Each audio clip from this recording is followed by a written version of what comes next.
Assalamualaikum warahmatullahi wabarakatuh.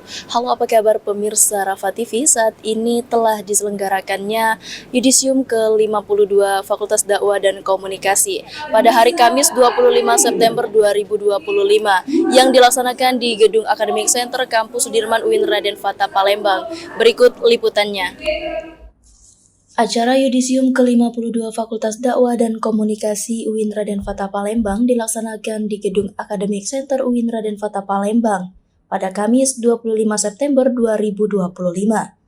Kegiatan Yudisium Fakultas Dakwah dan Komunikasi dihadiri oleh Wakil Rektor 1, Dekan Fakultas Dakwah dan Komunikasi, para Wakil Dekan, seluruh Ketua Program Studi, para dosen, dan mahasiswa beserta wali yang di Yudisium pada hari ini. Kegiatan Yudisium Fakultas Dakwah dan Komunikasi diisi dengan proses penganugerahan mahasiswa berprestasi secara akademik dan non-akademik. Pelepasan mahasiswa yang telah menyelesaikan masa studinya, yaitu terdapat 111 mahasiswa yang diyudisiumkan pada hari ini.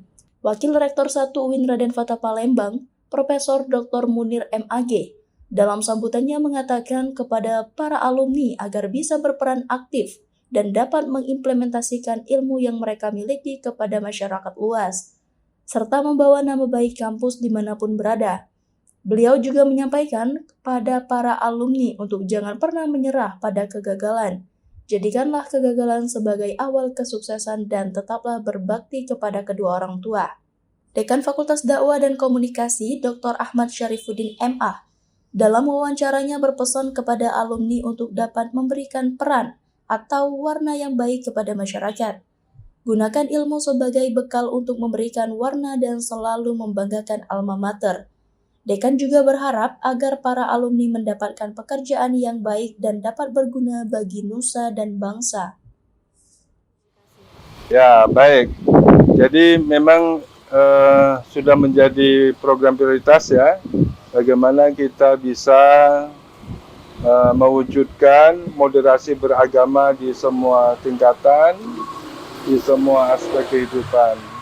Nah, salah satunya adalah rektor memberikan beban menjadi indeks kinerja utama bagi semua middle management, termasuk pimpinan di Fakultas Dakwah dan Komunikasi, untuk memastikan bahwa moderasi beragama itu menjadi arus utama, menjadi mainstream di dalam membangun hazanah literasi turos di kampus UIN Raden Fatah Palembang, sehingga dengan narasi yang terserap dan terinternalisasi di semua stakeholder, termasuk masyarakat pendukung dan Kota Palembang, ini akan berdampak positif terhadap harmonisasi masyarakat. Interaksi sosial akan semakin berjalan dengan baik, akan menciptakan kedamaian dan kenyamanan. Di dalam sambutan ini saya sampaikan bahwa sesungguhnya